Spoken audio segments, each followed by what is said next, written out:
విశాఖలోని పెందుర్తి వద్ద గల ప్రైవేట్ నర్సింగ్ హాస్టల్లో విద్యార్థులకు ఫుడ్ పాయిజన్ జరిగింది. 5గురు నర్సింగ్ విద్యార్థులు చికిత్స కోసం హాస్పిటల్కి తరలించడంతో ఈ విషయం వెలుగులోకి వచ్చింది. పెందుర్తి నర్సింగ్ హాస్టల్లో ఫుడ్ పాయిజన్ కలకలం ఆలస్యంగా వెలుగులోకి వచ్చిన ఈ ఘటన విద్యార్థుల్లో భయాందోళనకు కారణమైంది. గత రాత్రి హాస్టల్లో నిర్వహించిన పార్టీ సమయంలో తీసుకున్న ఆహారమంతా అనేక మంది విద్యార్థులు అస్వస్థకు గురయ్యారు. అందులో 5గురు నర్సింగ్ విద్యార్థులు తీవ్రమైన అస్వస్థను అనుభవించడంతో వెంటనే ఆసుపత్రికి తరలించారు. ప్రస్తుతం బాధితులకు వైద్యులు చికిత్స అందిస్తున్నారు. స్థానిక అధికారులు ఘటనపై దర్యాప్తు చేపట్టి హాస్టల్లో సరఫరా చేసే ఆహార నాణ్యతపై విచారణ ప్రారంభించారు. మరిన్ని వివరాలకు మా అప్డేట్స్ ను అనుసరించండి. మార్నింగ్ ఇందిరా నర్సింగ్ స్టూడెంట్స్ వచ్చారు 10 మెంబర్స్ దాకా. అందులోని 5 మెంబర్స్ని అడ్మిట్ చేశాం. ఇంకో 5 మెంబర్స్నేమో ఓపీ బేసిస్తో వాళ్ళు స్టేబుల్గానే ఉన్నారని చెప్పి పంపించాము. ఆ 5 మెంబర్స్లో కూడా 4 స్టేబుల్గానే ఉన్నారు. ఒకరి కండిషన్ మాత్రం మధ్యాహ్నం వచ్చినప్పుడు బీపీ 80/60 ఉంటే ఆల్రెడీ ట్రీట్మెంట్ అన్నీ ఇచ్చాము. కొంచెం బాగానే రికవరీ అయింది. మళ్ళీ ఇప్పుడు హాఫ్ అన్ అవర్ నుంచి మళ్ళీ అమ్మాయి బీపీ అనేది కొంచెం డౌన్ అవ్వడం వల్ల కేజీహెచ్కి రిఫర్ చేస్తాం. వాళ్ళు ఇచ్చిన ఇన్ఫర్మేషన్ ఏంటంటే నిన్న ఏదో ఫేర్వెల్ ఫంక్షన్ జరిగిందంట. సో ఆ ఫుడ్ కంటామినేషన్ వల్ల ఇది జరిగినట్టు తెలుస్తుంది. ఐఆర్ అఫీషియల్స్కి, రీసెర్చ్ సార్కి, డిఎంహెచ్ఆర్ సార్కి అందరికీ కూడా ఇన్ఫర్మేషన్ ఇచ్చాము. సార్ ఇద్దరు కూడా వచ్చి చూసి డిఎంహెచ్ఆర్ సార్ కూడా వచ్చి వాళ్ళ ఎపిడమిక్ టీం కూడా వాళ్ళ మెడికల్ ఆఫీసర్ కూడా వచ్చి అక్కడ హాస్పిటల్ కూడా విజిట్ చేసి ఆ సరౌండింగ్స్ అన్నీ కూడా బాగాలేదని చెప్పారనమాట. ఆ శాంపుల్స్ కూడా ఇది స్టూల్ ఎగ్జామినేషన్ అవన్నీ కూడా కేజీహెచ్కి పంపించమని చెప్పారు. సో ట్రీట్మెంట్ నడుస్తుంది. మిగతా వాళ్ళందరూ స్టేబుల్గానే ఉన్నారు. వాటర్ వల్ల సమస్య వచ్చిందంటారా లేకపోతే ఫుడ్ వల్ల? అంటే హాస్టల్ వార్డెన్ చెప్పడం అయితే ఒక 3 days బ్యాక్ నుంచి మున్సిపల్ వాటర్ కూడా కలుస్తుంది, అది కొంచెం కంటామినేట్ అయిందని కూడా చెప్పారు. దానివల్ల కూడా అవ్వచ్చు. నిన్న దాంతోపాటు ఈ ఫుడ్ కంటామినేషన్ కూడా అయి ఉండొచ్చు. అంటే బర్డ్ ఫ్లూ ఉందన్నారు కదా, చికెన్ తినడం వల్ల అది కదా రావచ్చు. అదే కూడా చెప్పలేమండి. అది బర్డ్ ఫ్లూ ఉంది కాబట్టి అప్పుడంతా నడుస్తుంది కాబట్టి దానివల్ల కూడా అవ్వచ్చు.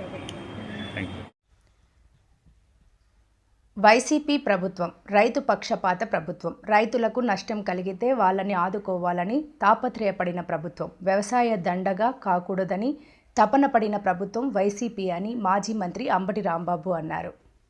సమాచారం లేక మాట్లాడాడో నాకు తెలియదు. అంతేకాదు, ఇవాళ మిర్చి రైతులకు సంబంధించిన అంశం మీద ఎప్పుడైతే జగన్మోహన్ రెడ్డి గారు మిర్చి యార్డుకు వచ్చి రైతుల్ని పరామర్శిస్తారని తెలిసిందో వెంటనే ముఖ్యమంత్రి గారు ఏదో సమీక్ష నాటకాన్ని ఆడి కేంద్ర వ్యవసాయ మంత్రి అయినటువంటి శివరాజ్ సింగ్కి ఒక లెటర్ రాశాడు. అయ్యా, మిర్చి ధర పడిపోయింది, మీరు రావాలి, మీరు ఆదుకోవాలి అని. అది కాదు చేయవలసింది. జగన్మోహన్ రెడ్డి గారి హయాంలో నేను మనవి చేస్తున్నా, గర్వంగా గుండె మీద చేయి వేసుకొని చెప్తున్నాం, జగన్మోహన్ రెడ్డి గారి హయాములో 5 సంవత్సరాల పాటు రైతు ఉత్పత్తి చేసినటువంటి పంటలకు మద్దతు ధర రాకపోయినా, లేదు రైతు నష్టపోతున్నాడని గ్రహించిన 3,000 కోట్ల రూపాయలు ధరల స్థిరీకరణ కోసం పెట్టి ధాన్యం కొన్నాం, పత్తి కొన్నాం, శనగ కొన్నాం, పొగాకు కొన్నాం. కొని రైతుకు నష్టం లేకోకుండా ఆదుకున్నటువంటి ప్రభుత్వం వైఎస్ఆర్ కాంగ్రెస్ ప్రభుత్వం, జగన్మోహన్ రెడ్డి గారిని మనవి చేస్తున్నాం. ఇవాళ అవాకులు చవాకులు పేల్తా ఉన్నారు మంత్రులు సైతం. ఏం చేశారండి మీరు ఇన్నాళ్ళ నుంచి? మిర్చి రైతుల దగాబడిపోతుంటే తాళొచ్చి నారు రేటు పెరిగి, కూలీ రేటు పెరిగి, మందుల రేట్లు పెరిగి, ఎరువుల రేట్లు పెరిగి మిర్చి డౌన్ అయిపోతే ఇవాళ మాట్లాడుతున్న మాటలేంటి మీరు? ఇవాళ ఇదంతా కూడా ఎవరి మీదో నెట్టేసి కేంద్ర మంత్రికి, వ్యవసాయ శాఖ మంత్రికి లెటర్ రాసేసి తుడిసేసుకుందాం అనుకుంటే కుదురుతుందా అని అడుగుతా ఉన్నా. ఆదుకోవాల్సిన బాధ్యత ముఖ్యమంత్రికి లేదా? నేను గర్వంగా చెప్తున్నా, వైఎస్ఆర్ కాంగ్రెస్ పార్టీ ప్రభుత్వం రైతు పక్షపాత ప్రభుత్వం. ప్రభుత్వానికి నష్టం జరిగినా రైతుని ఆదుకోవాలని తాపత్రయపడినటువంటి ప్రభుత్వం. మీరు ఎప్పుడు కొనలేదని వాళ్ళ ఆయన వ్యవసాయ శాఖ మంత్రి గారు అంటున్నాడు. 64,000 కోట్లు వెచ్చించి ధాన్యాన్ని కొన్నటువంటి సందర్భం రికార్డ్స్ ఉంటాయి, చూసుకోమంటున్నా. కాపులుప్పాడ అస్థిపంజరం కేసు కొలిక్కి రావడం లేదు. అస్థిపంజరం ఆనవాళ్లు ఆధారంగా చనిపోయింది తన తండ్రి అంటూ పెందుర్తి బీసీ కాలనీకి చెందిన దుర్గాప్రసాద్ చెప్పారు. ఏం జరిగింది చెప్పమ్మా. ఏం జరిగిందంటే ఆదివారం 9వ తారీఖు లైన్కి వచ్చారు సార్. ఆనందపురం లైన్కి వచ్చి 9 నుంచి మధ్యాహ్నం 3 గంటల వరకు లైన్ తిరుక్కున్నారు సార్. ఏం పని చేస్తారు? జ్యోతిష్యం చెప్తుంటారు సార్. ఈ లైన్ జ్యోతిష్యం చెప్తుంటారు. మీ నాన్నగారి పేరు ఏం పేరండి? మూత అప్పని సార్. ఆయన మీ నాన్నగారని మీరు కన్ఫర్మ్ చేసి చెప్పారా? Sir confirm sir. మీ నాన్నగారే? నాన్నగారే. మీకు ఎవరికైనా అనుమానాలు ఏమైనా ఉన్నాయి మీరు? మాకు అనుమానం అనేది 8వ తారీఖు శనివారం ఫోన్ కాల్ మాత్రం ఎక్కువ వచ్చినట్టు మాకు తెలిసింది సార్. మా చుట్టాలు అందరూ పెళ్లి కార్డులు మాత్రం వెళ్ళినప్పుడు ఆ రోజు 8వ తారీఖు మాత్రం ఎక్కువ ఫోన్స్ రావడం, మా ఊడి గురించి ర్యాష్గా మాట్లాడడం, అవతల కూడా ర్యాష్గా మాట్లాడడం ఇలా జరిగిందని సార్. ఆ మరుసటి నాడే ఆదివారం మిస్సింగ్ అయిపోయింది. అంటే ఏమని మాట్లాడారు ఫోన్లో? మనకు తెలియదు సార్, నేను లేను సార్ అక్కడ. మా మాయ గారు మామూలుగా రాసి మాట్లాడు మాకు దూరంగా వెళ్ళి మాట్లాడుకుంటారు సార్. మా నాన్నగారు దగ్గర మాట్లాడరు, మనుషులు ఏం దగ్గరికి వెళ్ళి మాట్లాడుకుంటారు. అలా మాట్లాడుకున్న తర్వాత గోళ ఈ మధ్యకాలంలో ఏమైనా ప్రవర్తన ఏమైనా మారడం కానీ ఈ మధ్యకాలంలో అలాంటి ఎవరి మీద అనుమానం ఉందా మీకు? ఏమైనా మాకు అనుమానం ఉంది. ఈ ఫోన్ కాల్ మీద ఒకటే అనుమానం సార్. అంటే ఎవరైనా తెలియదు? ఎవరైనా తెలియదు. అప్పులు కానీ ఏమైనా ఉన్నాయి? అప్పులు ఏం లేదు సార్. అప్పులు అయితే మినిమం ఒక 6 లక్షలు 5 లక్షలు మినిమం అప్పు. అవన్నీ మాకు మా తమ్ముడు నేను మా నాన్న ముగ్గురికి కష్టపడి కొట్టుకుంటున్నాం, చేసుకుంటున్నాం. అప్పులు బెజరేది లేదు, ఏ ఇబ్బంది అయితే. అంటే పోలీసులు ఏమైనా నిర్ధారించారా ఈయన మీ నాన్నగారు అని చెప్పాను లేదంటే లేకపోతే మీరు అనుకుంటున్నారా? నేను అనుకుంటున్నాను సార్. నాకు ఆనవాయితీలు దొరికాయి, నేను చూసి పెట్టి ఆనవాయితీలు దొరికాయి కాబట్టి నేను అనుకుంటున్నాను. అంటే ఇప్పుడు ఈ సంఘటన చూసిన తర్వాత ఇది అంటే మామూలు చనిపోయిందా లేకపోతే ఏమైనా మర్డర్ అయినా అనుకుంటా? లేదు సార్, ఇదైతే మర్డర్. మనిషిది ఒక బండి మీద ఒక అతను తీసుకురావడం సీసీ కెమెరా కనిపించారు. ఆయన ఎవరు? ఆయన మాకు తెలుసా, మరి జ్యోతిషి చెప్పించుకుంటాం 2 దగ్గర గారు అంటే వెళ్తారు. మీకు బోయిపాలెం కాపులపడి చుట్టుపక్కల చుట్టాలు ఎవరున్నారా? ఎవరు లేదు సార్. అంటే సీసీ కెమెరాలో చూసారా మీరు? మీ నాన్న బండి మీద తీసుకురావడం చూసాను సార్. చూసాను సార్. అక్కడ ఆంధ్రప్రదేశ్ సెంటర్ నుంచి అవి మెయిన్ హైవే ఉంటుంది వైజాగ్ రూట్లో. అలా చెక్ చేసుకుంటూ వచ్చి ఇక్కడ నుంచి మళ్ళీ ఇక్కడ స్కూల్ ఉంది కదా సార్, ఆ స్కూల్లో మళ్ళీ సీసీ కెమెరా చూస్తే అక్కడ పడ్డారు సార్. అక్కడి నుంచి ఇటు వచ్చారు సార్. మళ్ళీ ఇక్కడ చూస్తే ఇక్కడ పడలేదు. ఎప్పుడు జరిగింది ఇది? ఇది 3 రోజులు అవుతుంది సార్ జరిగింది. మిస్సింగ్ కేసు ఏమైనా నమోదు చేశారా? మిస్సింగ్ నమోదు చేశారు సార్. ఆంధ్రప్రదేశ్ ఏమైనా నమోదు చేశారు? ఆదివారం మా నాన్నగారు లైన్కి వచ్చారు. వచ్చి రావడం మరి మిస్ అయిపోయి ఫోన్ 3 గంటలకు ఫోన్ చేస్తే స్విచ్ ఆఫ్ అని వస్తుందండి. వాళ్ళు దర్యాప్తం చేశారా అనంతపురం పోలీస్ స్టేషన్? అవి చేశారు సార్. చేశారు కానీ ప్రెసిడెంట్ అయితే క్లూ దొరక్క అందగారు. మాకు కూడా ఎత్తుకాం. ఈ 3 రోజుల్లో మీకు ఏమైనా ఇన్ఫార్మ్ చేశారా? లేదు సార్. ఎదుగుతాం అంటున్నారు. సీసీ కెమెరా ఆలు సీసీ కెమెరా ఎత్తుకుతున్నారు, సీసీ కెమెరా చూస్తున్నాం, నంబర్ కూడా కనిపించలేదు, అటు ఇటు చూస్తున్నాం సార్. ఇదే మీ ఇల్లు ఎక్కడ? వాళ్ళు పెందుర్తి సార్, బీసీ కాలనీ. మరి ఆనందపురం స్టేషన్లో కంప్లైంట్ పెట్టారు, పెందుర్తిలో పెట్టారు. అంటే మా నాన్నగారు ఆంధ్రప్రదేశ్ కదా వచ్చారు, మా డాడీ ఇక్కడికి వచ్చి మరి ఇచ్చాను సార్. ఓకే. విశాఖలోని పెందుర్తి వద్ద గల ప్రైవేట్ నర్సింగ్ హాస్టల్లో విద్యార్థులకు ఫుడ్ పాయిజన్ జరిగింది. 5గురు నర్సింగ్ విద్యార్థులు చికిత్స కోసం హాస్పిటల్కి తరలించడంతో ఈ విషయం వెలుగులోకి వచ్చింది. పెందుర్తి నర్సింగ్ హాస్టల్లో ఫుడ్ పాయిజన్ కలకలం ఆలస్యంగా వెలుగులోకి వచ్చిన ఈ ఘటన విద్యార్థుల్లో భయాందోళనకు కారణమైంది. గత రాత్రి హాస్టల్లో నిర్వహించిన పార్టీ సమయంలో తీసుకున్న ఆహారమంతా అనేక మంది విద్యార్థులు అస్వస్థకు గురయ్యారు. అందులో 5గురు నర్సింగ్ విద్యార్థులు తీవ్రమైన అస్వస్థను అనుభవించడంతో వెంటనే ఆసుపత్రికి తరలించారు. ప్రస్తుతం బాధితులకు వైద్యులు చికిత్స అందిస్తున్నారు. స్థానిక అధికారులు ఘటనపై దర్యాప్తు చేపట్టి హాస్టల్లో సరఫరా చేసే ఆహార నాణ్యతపై విచారణ ప్రారంభించారు. మరిన్ని వివరాలకు మా అప్డేట్స్ ను అనుసరించండి. మార్నింగ్ ఇందిరా నర్సింగ్ స్టూడెంట్స్ వచ్చారు 10 మెంబర్స్ దాకా. అందులోని 5 మెంబర్స్ని అడ్మిట్ చేశాం. ఇంకో 5 మెంబర్స్నేమో ఓపీ బేసిస్తూ వాళ్ళు స్టేబుల్గానే ఉన్నారని చెప్పి పంపించాము. ఆ 5 మెంబర్స్లో కూడా 4 స్టేబుల్గానే ఉన్నారు. ఒకరి కండిషన్ మాత్రం మధ్యాహ్నం వచ్చినప్పుడు బీపీ 80/60 ఉంటే ఆల్రెడీ ట్రీట్మెంట్ అన్నీ ఇచ్చాము. కొంచెం బాగానే రికవరీ అయింది. మళ్ళీ ఇప్పుడు 1/2 అవర్ నుంచి మళ్ళీ అమ్మాయి బీపీ అన్నీ కొంచెం డౌన్ అవ్వడం వల్ల కేజీహెచ్కి రిఫర్ చేస్తున్నాం. వాళ్ళు ఇచ్చిన ఇన్ఫర్మేషన్ ఏంటంటే నిన్న ఏదో ఫేర్వెల్ ఫంక్షన్ జరిగిందంట. సో ఆ ఫుడ్ కంటామినేషన్ వల్ల ఇది జరిగినట్టు తెలుస్తుంది. ఐఆర్ అఫీషియల్స్కి, రీసెర్చ్ సార్కి, డిఎంహెచ్ఆర్ సార్కి అందరికీ కూడా ఇన్ఫర్మేషన్ ఇచ్చాము. సార్ ఇద్దరు కూడా వచ్చి చూసి డిఎంహెచ్ఆర్ సార్ కూడా వచ్చి వాళ్ళ ఎపిడమిక్ టీం కూడా వాళ్ళ మెడికల్ ఆఫీసర్ కూడా వచ్చి అక్కడ హాస్పిటల్ కూడా విజిట్ చేసి ఆ సరౌండింగ్స్ అన్నీ కూడా బాగాలేదని చెప్పారనమాట. శాంపుల్స్ కూడా వీళ్ళు స్టూల్ ఎగ్జామినేషన్ అవన్నీ కూడా కేజీఎస్ పంపించమని చెప్పారు. సో ట్రీట్మెంట్ నడుస్తుంది, మిగతా వాళ్ళందరూ స్టేబుల్గానే ఉన్నారు. మేడం వాటర్ వల్ల సమస్య వచ్చిందంటారా లేకపోతే ఫుడ్ వల్ల వచ్చింది? అంటే హాస్టల్ వార్డెన్ చెప్పడం అయితే ఒక 3 days బ్యాక్ నుంచి వాటర్ మున్సిపల్ వాటర్ కూడా కలుస్తుంది, అది కొంచెం కంటామినేట్ అయిందని కూడా చెప్పారు. దానివల్ల కూడా అవ్వచ్చు. నిన్న దాంతోపాటు ఈ ఫుడ్ కంటామినేషన్ కూడా అయ్యిండొచ్చు. అది అంటే బర్డ్ ఫ్లూ ఉందన్నారు కదా, చికెన్ తినడం వల్ల అది కూడా రావచ్చు. అదే కూడా చెప్పలేమండి. అది బర్డ్ ఫ్లూ ఉంది కాబట్టి అప్పుడంతా నడుస్తుంది కాబట్టి దానివల్ల కూడా అవ్వచ్చు. Thank you. విశాఖ సిటీ ఆధ్వర్యంలో బుధవారం వెహికల్స్ రిటర్న్ మేళాను నిర్వహించారు. వివిధ పోలీస్ స్టేషన్లో కేసుల్లో ఉన్న వాహనాలను గుర్తించి వెహికల్స్ రిటర్న్ మేళాను నిర్వహించారు. తొలి దశగా 152 వాహనాలు యజమానులను గుర్తించి వారికి సిపి చేతుల మీదుగా వాహనాలు అప్పగించారు. ఈరోజు ఫస్ట్ టైం మన రాష్ట్రంలో అబాండన్ వెహికల్ రిఫండ్ మేళా మేము పెట్టబోతున్నాం. మన అందరికీ తెలుసు, ప్రతి పోలీస్ స్టేషన్లో చాలా వెహికల్స్ అబాండన్గా ఉంటాయి.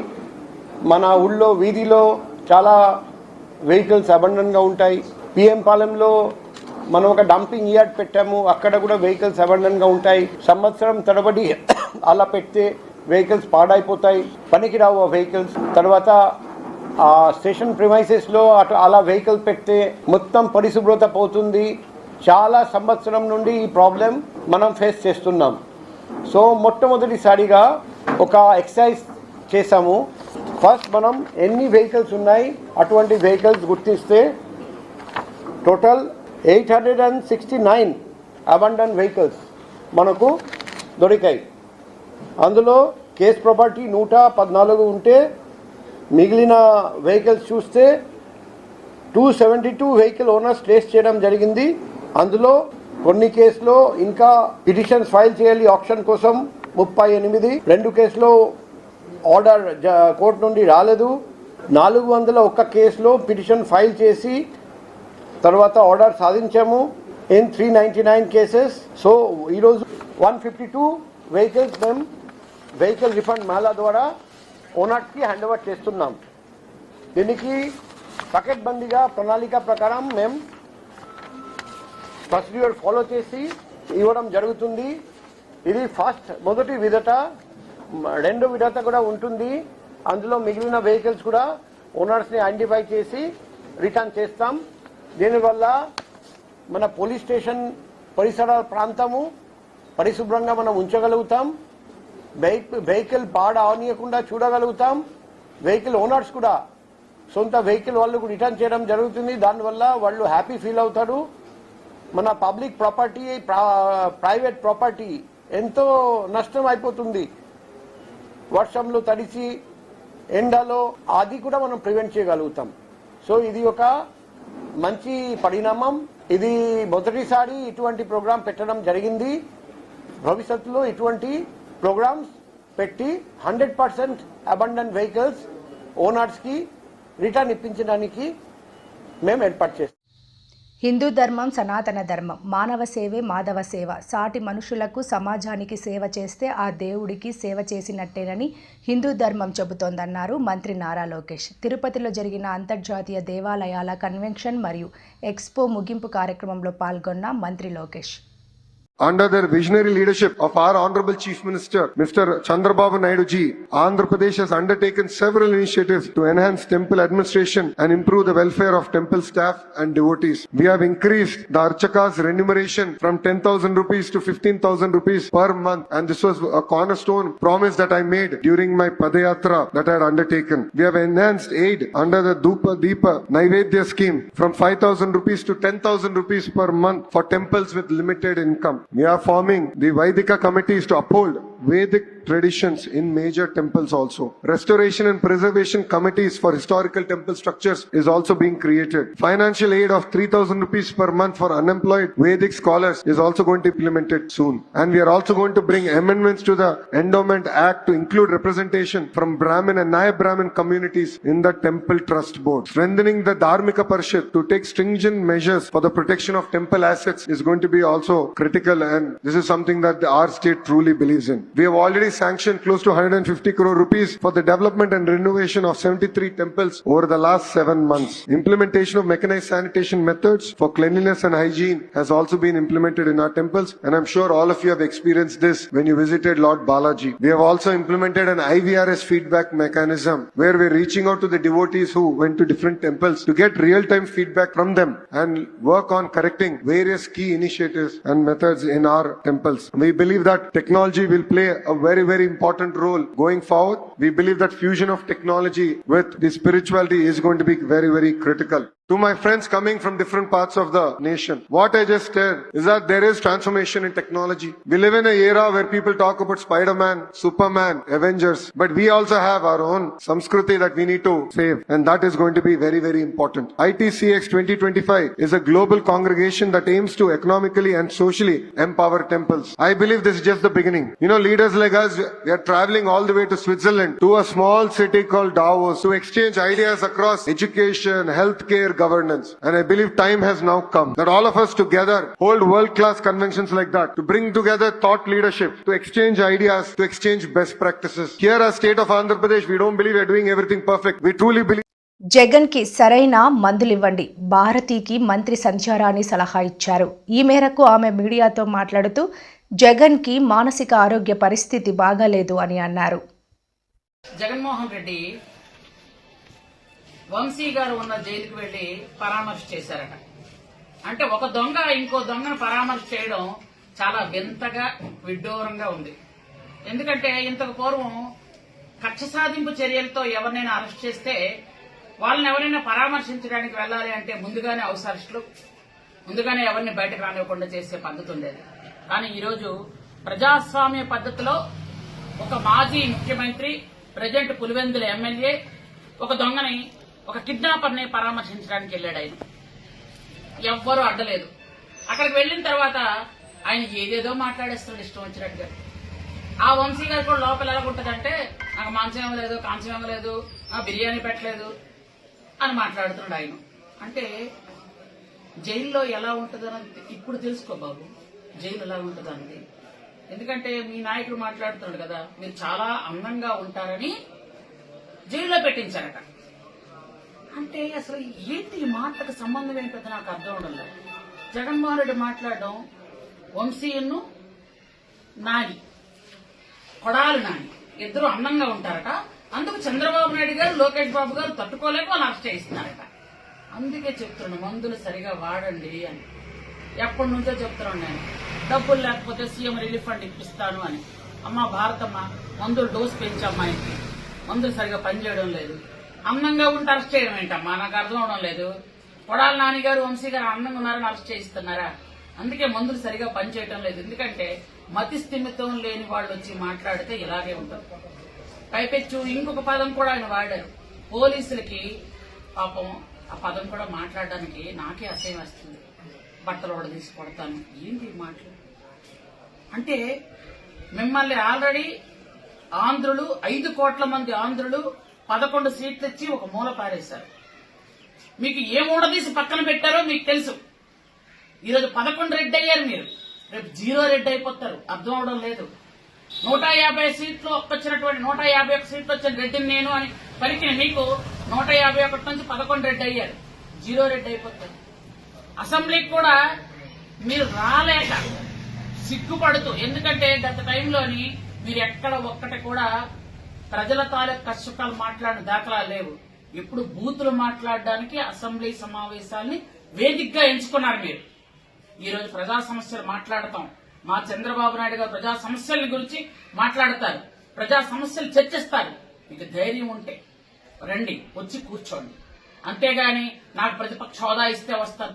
మాజీ ముఖ్యమంత్రి జగన్మోహన్ రెడ్డి భద్రత విషయంలో కూటమి ప్రభుత్వం నిర్లక్ష్యంగా వ్యవహరిస్తోందని మాజీ మంత్రి బొత్స సత్యనారాయణ అన్నారు. ఈ విషయంపై ఈరోజు గవర్నర్కు ఫిర్యాదు చేయడానికి వెళ్లిన వైసీపీ నాయకులు అనంతరం మీడియాతో మాట్లాడారు. ఒక్క యూనిఫామ్ ఉన్న కానిస్టేబుల్ ఒక్కరు కూడా ఆ చుట్టుపక్కల లేకుండా ఏదైనా అవాంఛనీయ సంఘటనలు జరిగేటట్టుగా వారు ప్రేరేపించేటట్టుగా వారు నేను జరిగిన ప్రయత్నం చూస్తుంటే చాలా అనిపించింది. అందుకని గవర్నర్ గారికి మేము అందరం వచ్చి ఆయన తాలూకా భద్రత మీద ఆందోళన వ్యక్తం చేస్తూ ఇలాంటి సెక్యూరిటీ ల్యాబ్సెస్ ఉన్నాయి. ప్రభుత్వం వాంటెడ్లీ చేయాలని, ఆయన్ని ఇబ్బంది పెట్టాలని, ఆయనకి ఉన్న సందర్భంలో ఆయన రక్షణ కల్పించి ఇలాంటివి మళ్ళీ పునరావృతం కాకుండా, చట్టాన్ని చేతిలో తీసుకోకుండా చట్టం దాని పని చేసుకునేటట్లు ఎవరికి ఇవ్వాల్సిన భద్రతను వాళ్ళకి ఇస్తూ కార్యక్రమం చేయాలని గవర్నర్ గారిని మేము ఇప్పుడు మీ అందరం కూడా డెలిగేషన్ వెళ్ళి ఆయన రిక్వెస్ట్ చేయడం జరిగింది. వారు దాన్ని పరిశీలిస్తాను, దీన్ని మేము ఎంక్వైరీ చేస్తానని చెప్పి వారు చెప్పడం జరిగింది. ఇది విషయాన్ని మీకు తెలియపరుస్తున్నాం.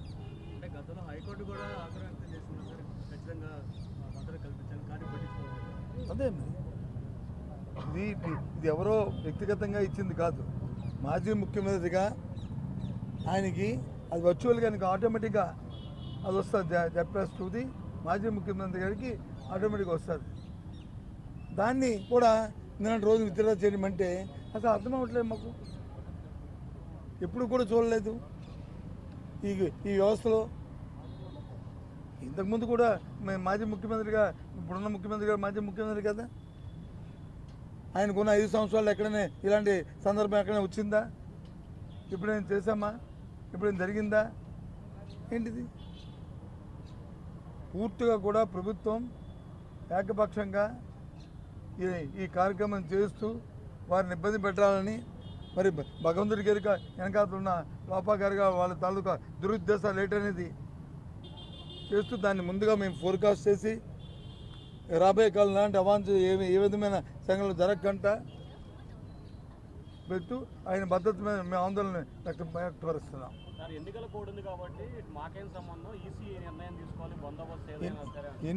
ఎన్నికల కోడ్ బందోబస్తుకి బయట ఆయనకున్న భద్రత ఎన్నికల కోడ్తో సంబంధంలే. ఏదైతే జెడ్+2 కేటగిరీ ఎప్పుడైతే ఉన్నదో ఆయన ఎక్కడికి వెళ్తే అక్కడికి ఆయనతో పాటు వారు వెళ్ళవలసిందే, అక్కడికి వెళ్తారు. అది నిబంధన. ఎన్నికల కోడ్ ఏంటి? అదనంగా ఇచ్చేది ఏమైనా ఉంటే, ఒక ఎన్నికల కోడ్ ఉంటే, ఎన్నికల కోడ్ మేము ముందు ఇన్ఫామ్ కూడా చేసాం, ఇగో ఇక్కడికి వెళ్తున్నామని. ఒకవేళ అటువంటి పరిస్థితి ఉన్నప్పుడు ముందుగా మాకు ఇన్ఫామ్ చేయాలి కదా. ఎన్నికల కోడ్ ఉందండి, మీరు అక్కడికి వెళ్ళొద్దండి, మీరు వెళ్ళడానికి వీల్లేదండి, రైతులకు వెళ్ళడానికి వీల్లేదండి, రైతులతో ఆవేదన అర్థం చేసుకోక్కర్లేదండి, ఈ కార్యక్రమం చెప్పొచ్చు కదా. మరి ఇదే ఎన్నికల కోడ్ ఒక 4 రోజులు 5 రోజుల కింద ఒక మ్యూజికల్ నైట్ జరిగింది, ఒక సంగీత విభారత జరిగింది, మరి దానికి లేదా?